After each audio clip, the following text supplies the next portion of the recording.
Selamat pagi, siswa-siswi kelas 12, salam sehat.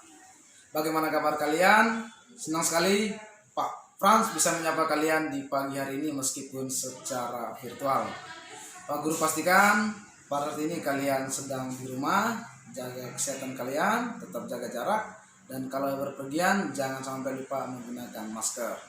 Oke, siswa-siswi kelas 12, untuk bab pertama yang kita bahas di semester kali ini adalah ancaman disintegrasi bangsa. Kita akan bahas nanti apa saja pemberontakan yang terjadi dari tahun 1945 sampai 1965. Untuk mempersingkat waktu, kita langsung saja, ini dia pembahasannya. Check it out. Ini dia bab pertama yang kita bahas.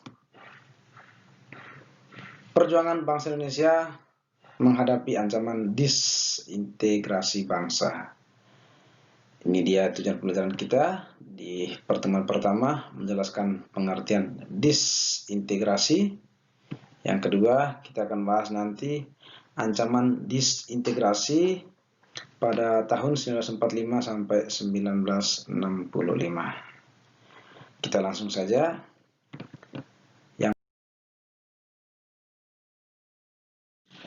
Yang pertama itu adalah pengertian disintegrasi. Ya, disintegrasi ini kalau menurut Kamus Besar Bahasa Indonesia adalah keadaan tidak bersatu padu atau keadaan terpecah belah atau hilangnya keutuhan atau persatuan, atau bisa disebut juga perpecahan, atau yang biasa juga kita sebut dengan konflik atau pemberontakan. Itulah pengertian disintegrasi menurut Kamus Besar Bangsa Indonesia.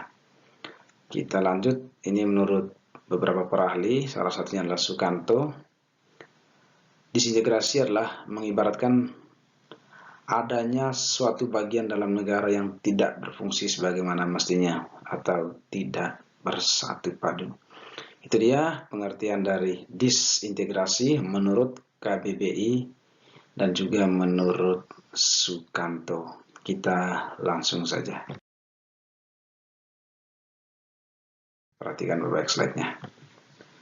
Yang kedua yang kita bahas adalah ancaman disintegrasi dari tahun 1945 sampai 1965. Ada beberapa bentuk pergolakan atau bentuk konflik yang terjadi dari tahun 1945 sampai 1965. Kita bagi menjadi tiga. Yang pertama adalah ancaman disintegrasi yang berkaitan dengan ideologi.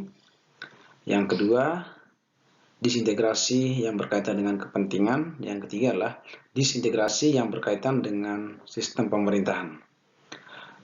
Kalau berdasarkan ideologi, ada tiga pemberontakan yang terjadi, yaitu ada pemberontakan PKI di Madiun, pemberontakan DI atau TII, yang ketiga pemberontakan G30S PKI, dan yang kedua adalah ancaman yang berkaitan dengan kepentingan. Nah, ada tiga juga, dibagi menjadi tiga. Yang pertama ada pemberontakan APRA, Angkatan Perang Ratu Adil. Yang kedua, pemberontakan Andi Aziz. Yang ketiga, pemberontakan RMS atau Republik Maluku Serikat. Dan yang berikutnya yang berkaitan dengan sistem pemerintahan juga dibagi menjadi tiga. Yang pertama ada pemberontakan PRRI, yang kedua pemberontakan Promesta, dan yang ketiga adalah persoalan negara federal dan BFO. Mari kita simak apa saja bentuk pemberontakannya, bagaimana upayanya, latar belakang, dan siapa aja tokoh di balik semua pemberontakan yang terjadi di tahun 1945 sampai 1946. Kita ideologi adalah pemberontakan PKI di Madiun. Nah, kenapa pemberontakan PKI ini berkaitan dengan ideologi? Karena mereka ingin menggantikan ideologi kita Pancasila dengan ideologi komunis. Ini dia logo Partai Komunis atau PKI. Ini dia pemimpin Front Demokrasi Rakyat Amir Syarifuddin dan Pemimpin anggota PKI pada saat itu adalah Musso, ini orangnya. Kita lihat latar belakang dari gerakan ini adalah tersingkirnya golongan kiri dari pemerintah dan bergabung dengan Front Demokrasi Rakyat FDR yang didirikan Amir Syarifuddin. Dalam artian, sejak kabinet Amir Syarifuddin diganti dengan kabinet Hatta, akhirnya Amir Syarifuddin merasa disingkirkan dan bergabung dengan anggota PKI yang saat itu di bawah pimpinan Musso. Ini dia jalan pemberontakan pada tanggal 18 September 1948. PKI di Madiun mendeklarasikan berdirinya Front Nasional yang tujuannya adalah untuk menggantikan dasar negara Indonesia Pancasila menjadi komunis. Ya, ini dia yang ketiga upaya penumpasannya. Untuk menumpas pemberontakan PKI di Madiun, pemerintah mengirim Divisi Siliwangi 1 dan Divisi Siliwangi 2 pada tanggal 30 September 1948 di bawah pimpinan beliau, Gatot Subroto. Singkat cerita, pada pemberontakan ini beberapa anggota PKI berhasil ditangkap dan ditembak mati, termasuk Amir Syarifuddin dan Musso. Dan ada yang lain yang berhasil meloloskan diri ke Tiongkok, ke Vietnam dan juga ke Uni Soviet, yaitu DN Aidit. Nah, itu dia pemberontakan yang berkaitan dengan ideologi yang pertama, yaitu pemberontakan PKI di Madiun. Inti dari pemberontakan ini adalah mereka ingin menggantikan ideologi Pancasila dengan ideologi komunis. Dengan ideologi adalah pemberontakan DI atau TII atau juga NII.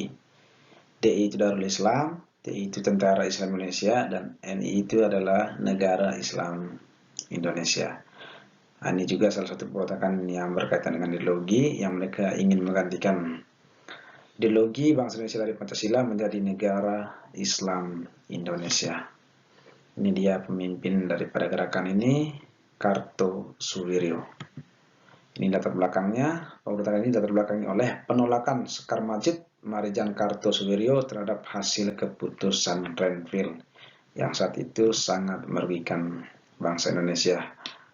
Alasan dari beliau, seakan-akan Indonesia menyerahkan begitu saja wilayahnya kepada pemerintahan RIS pada saat itu. Yang kedua, jalannya pemberontakan. Nah, pada tanggal 7 Juni 1949, Kartosuwiryo memproklamasikan berdiri Negara Islam Indonesia atau NII atau lebih dikenal dengan Darul Islam. Dia memproklamasikan daripada kita bergabung dengan Indonesia, kita bersama dengan Belanda, RIS, mendingan kita mendirikan negara saja, yaitu negara yang bertajuk Islam. Makanya dalam pemberontakan ini disebut pemberontakan NII, yaitu Negara Islam Indonesia. Ini dia beberapa contoh pasukannya, pasukan Hizbullah di bawah pimpinan Kartosuwiryo. Dan pemberontakan ini bukan cuma terjadi di Jawa Tengah saja. Ini merambat sampai di berbagai daerah di Indonesia, ada di Kalimantan Selatan, ada di Aceh, ada di Jawa Tengah, di Jawa Barat, dan juga di Sulawesi Selatan. Kalau di Aceh di bawah pimpinan Daud Beureu, kalau di Jawa Tengah dipimpin oleh Amir Fattah, di Aceh dipimpin oleh Kahar Mujakar, dan di Jawa Barat sendiri di bawah pimpinan Kartosuwiryo. Nah, itu dia pemberontakan yang berkaitan dengan ideologi yang kedua, yaitu pemberontakan Darul Islam dan TII, Tentara Islam Indonesia atau Negara Islam Indonesia. Mereka ingin menggantikan negara atau ideologi bangsa kita Pancasila menjadi Negara Islam Indonesia. Kita lanjut. Yang ketiga itu adalah G30S PKI atau Gerakan 30 September Partai Komunis Indonesia tahun 1965. Ini dia pemimpinnya, Letkol Untung Sutopo bersama dengan DN Aidit. Nanti ini dia logo PKI. Nah, latar belakang daripada gerakan ini, yang pertama itu adalah kebijakan dari Soekarno yang mengeluarkan ajaran nasionalis, sosialis, dan komunis, atau juga sering disingkat dulu ajaran yang dikeluarkan Soekarno adalah Nasakom, nasionalis, agama, dengan komunis. Yang kedua, persaingan PKI dan Angkatan Darat dalam percaturan politik nasional. Nah, ini dia Dan Aidit yang pada saat pemberontakan PKI di Madiun tahun 1948 dia berhasil lolos dan kabur ke Uni Soviet dan mendalami PKI atau aliran dari Karl Marx di Uni Soviet. Nah, setelah Soekarno mengeluarkan kebijakan Nasakom, seakan-akan memanggil kembali Dan Aidit untuk kembali ke Indonesia untuk melebarkan sayap-sayap Partai Komunis. Ini dia logo daripada Partai Komunis. Nah, jalannya pemberontakan pada tanggal 30 September 1965, pasukan pendukung PKI di bawah pimpinan Letkol Untung Sutopo mulai melancarkan aksinya dengan menculik dan membunuh sejumlah petinggi Angkatan Darat yang dianggap anti komunis di Jakarta dan di Yogyakarta. Ini dia korbannya. Mereka dikenal sebagai pahlawan revolusi akibat gerakan pengkhianatan yang dilakukan PKI di bawah Letkol Untung Sutopo. Ini beberapa pejabat atau jenderal-jenderal yang meninggal akibat daripada peristiwa pengkhianatan ini.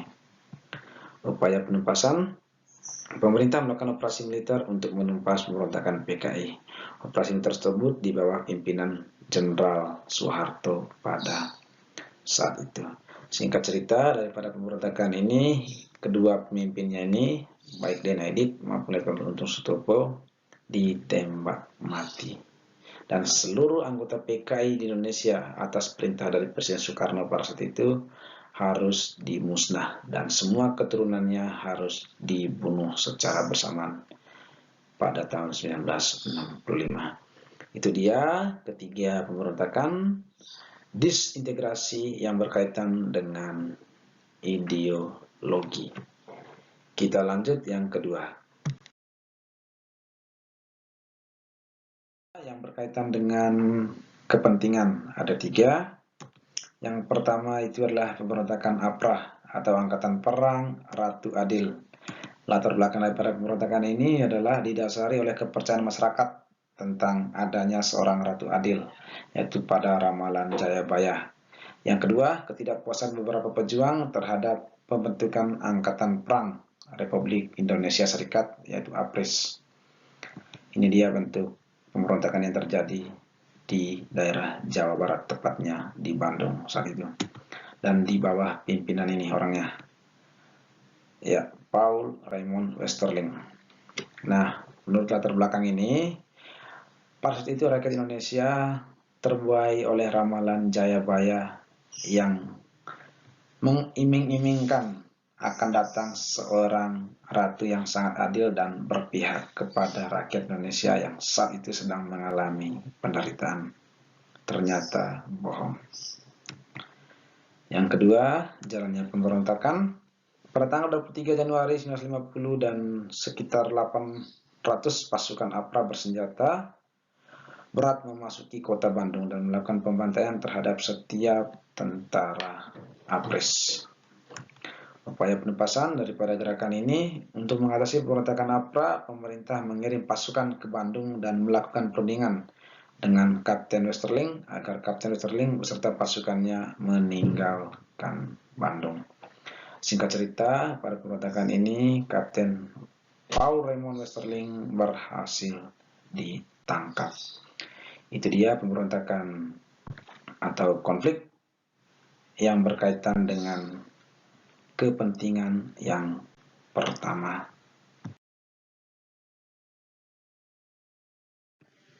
Yang berkaitan dengan kepentingan yang kedua adalah pemberontakan Andi Ajis.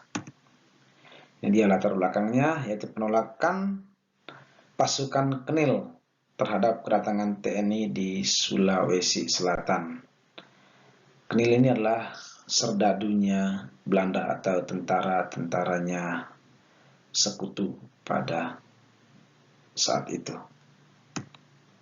Ini dia pemimpinnya, Andi Aziz. Jalannya pemberontakan. Pada tanggal 5 April 1950, pasukan Andi Aziz melancarkan pemberontakan negara dengan menangkap dan menahan sejumlah anggota APRIS di Makassar. Nah, kenapa pemberontakan ini dianggap kepentingan? Karena saat itu Andi Aziz ingin mendirikan negara NIT, yaitu negara Indonesia Timur. Ini dia pasukan yang di bawah pimpinan Andi Aziz. Upaya penumpasan. Untuk menumpas pemberontakan Andi Aziz, pemerintah mengeluarkan perintah bahwa dalam kurun waktu 2 kali 24 jam, Andi Aziz harus mempertanggungjawabkan perbuatannya. Dan Andi Aziz akhirnya tidak mengindahkan ultimatum itu, akhirnya Andi Aziz dihukum mati. Singkat cerita, pemberontakan ini berakhir karena Andi Aziz, pemimpin pasukan daripada pemberontakan ini, yang ingin mendirikan negara Indonesia Timur, tepatnya di Sulawesi Selatan, akhirnya dijatuhkan hukuman mati. Kepentingan itu adalah pemberontakan RMS atau Republik Maluku Selatan. Latar belakang daripada pemberontakan ini menghendaki Republik Maluku Selatan menjadi negara merdeka dan tidak mau bergabung dengan NKRI. Kenapa dibilang kepentingan? Ya karena mereka ingin memisahkan diri dan mendirikan negara, yaitu negara Maluku Selatan. Jalannya pemberontakan pada tanggal 25 April 1950 memproklamasikan berdirinya Republik Maluku Selatan, dan Somokil membentuk Angkatan Perang RMS atau biasa disingkat dengan APRMS saat itu di bawah pimpinan Somokil. Ini dia pemimpin pemberontakannya. Ya, ini dia pasukan daripada RMS, dan menariknya adalah Somokil bisa mengandeng tokoh-tokoh yang berada di Maluku untuk bergabung dalam pendirian negara yang ingin memisahkan dari negara NKRI saat itu. Ini dia pasukan RMS. Upaya penumpasan daripada gerakan ini yaitu melakukan operasi militer yang dipimpin oleh Kolonel Alexander Effort Kawilarang. Singkat cerita, pemberontakan ini berhasil ditumpas dan Somokil berhasil ditangkap dan dihukum mati. Itu dia ketiga pemberontakan yang berkaitan dengan kepentingan. Kita lanjut. Disintegrasi itu adalah pemberontakan yang berkaitan dengan bentuk pemerintah atau sistem pemerintah. Nah, yang pertama dari pemberontakan itu adalah pemberontakan PRRI atau Perjuangan Revolusioner Republik Indonesia. Yang dia latar belakangnya yaitu kecemburuan pemerintah daerah terhadap pemerintah pusat yang gencar melakukan pembangunan di ibu kota dan pulau Jawa saja, atau biasa disebut Jawa sentris, yang artinya adalah mereka kecewa kenapa kok hanya di Jawa yang diperhatikan pembangunan infrastruktur, alokasi dana, seakan-akan hanya di pusat saja yang dibangun, sementara beberapa daerah lain di Indonesia merasa dianaktirikan atau pembangunannya terbengkalai. Dan juga latar belakang yang kedua daripada pemberontakan ini adalah mereka mengingatkan kepada Presiden Soekarno untuk melihat juga daerah-daerah lain, terutama infrastruktur dan juga alokasi dana yang harus seimbang. Nah, ini dia pemimpin daripada pemberontakan ini, yaitu Letkol Ahmad Hussein. Akhirnya karena dia kecewa, akhirnya dia memproklamasikan berdirinya PRRI di Sumatera Barat atau Pemerintahan Revolusioner Republik Indonesia. Karena dia kecewa, mereka ngerasa beberapa daerah lain di Indonesia ini dianaktirikan, sementara yang dibangun hanya di Jakarta atau di Pulau Jawa saja.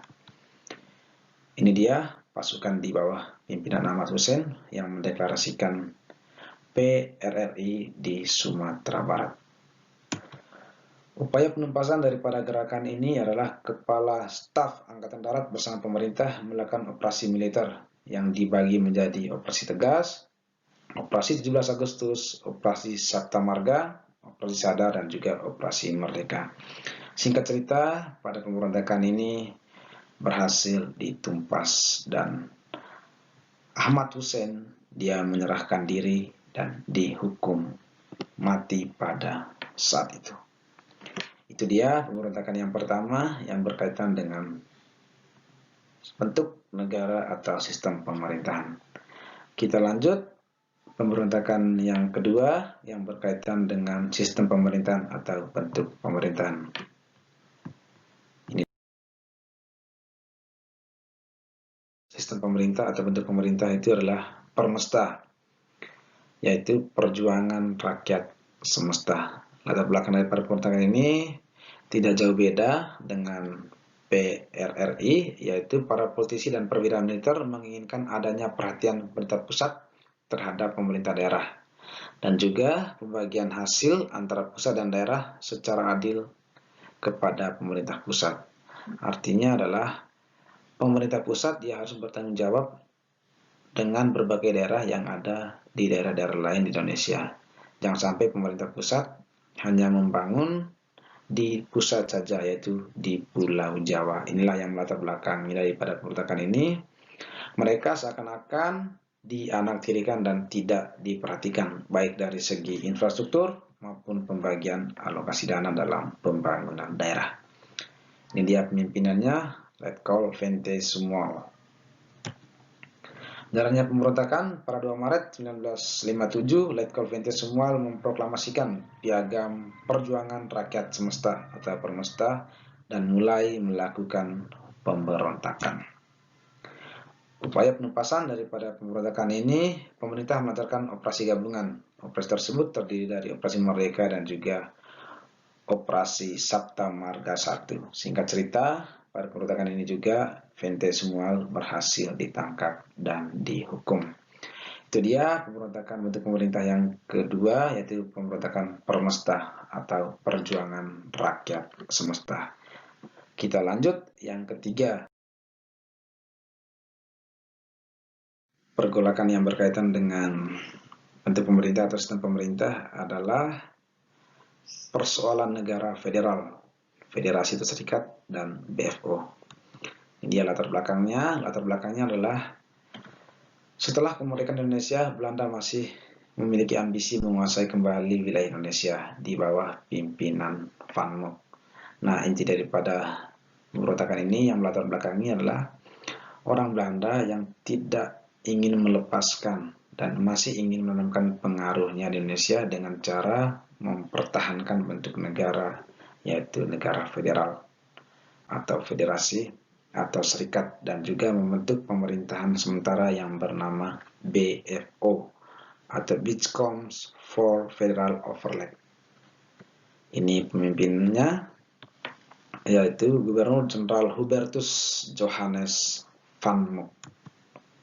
Ya, pembentukan BFO memunculkan dua golongan yang berbeda pandangan, yaitu ada golongan yang federalis yang pro Belanda, yang masih ingin menemukan pengaruh jelas mempertahankan negara federasi atau federal, dan juga ada golongan kedua yaitu golongan unitaris, yaitu golongan yang ingin membuat atau ingin membentuk negara Indonesia menjadi negara kesatuan Republik Indonesia. Nah, kedua golongan ini yang saling bertentangan untuk bentuk negara atau pemerintahan yang dilakukan di Indonesia pada saat itu, yaitu Belanda yang masih ingin menanamkan pengaruhnya, yaitu dengan coba mempertahankan bentuk negara federal. Nah, pertentangan kedua kubu tersebut memicu terjadinya pergolakan di negara-negara bagian RIS yang mengarah disintegrasi bangsa. Dan pergolakan dalam RIS juga menimbulkan dampak positif, yaitu Indonesia akhirnya ke bentuk negara kesatuan. Nah, singkat cerita, daripada persoalan ini adalah banyaknya kaum-kaum atau tokoh-tokoh yang menginginkan bentuk negara NKRI atau Negara Kesatuan Republik Indonesia daripada kita harus serikat dengan Belanda. Pas itu terutama golongan unitaris yang menginginkan kembali bentuk negara kesatuan. Itu dia persoalan yang berkaitan dengan sistem pemerintahan atau bentuk pemerintahan yang Oke, sampai di sini dulu perjumpaan kita, pertemuan pertama kita pada pagi hari ini. Kalau memang ada penjelasan Pak Guru yang kurang paham, kalian boleh tanyakan di GCR-nya nanti. Dan tolong simak video ini dengan baik dan perhatikan slide demi slide. Kalau memang ada yang ingin ditanyakan atau penjelasan Pak Guru yang kurang lengkap, nanti Pak Guru juga akan berikan soft copy daripada file ini yang lebih lengkap, karena Pak Guru tidak bisa menayangkan semuanya di pertemuan pertama ini. Di akhir kata, Pak Guru mengucapkan mohon maaf bila ada kesalahan kata atau ada kata-kata Pak Guru tadi selama penjelasan slide ini ada yang kurang berkenan di hati kalian semua. Mohon dimaafkan, dan Pak Guru juga tetap berpesan kepada kalian, tetap di rumah, jaga kesehatan kalian, jaga pola makan, dan kalau berpergian jangan sampai lupa menggunakan masker. Di akhir kata, Pak Guru mengucapkan salam Smakers. Smakers go for win. Dadah.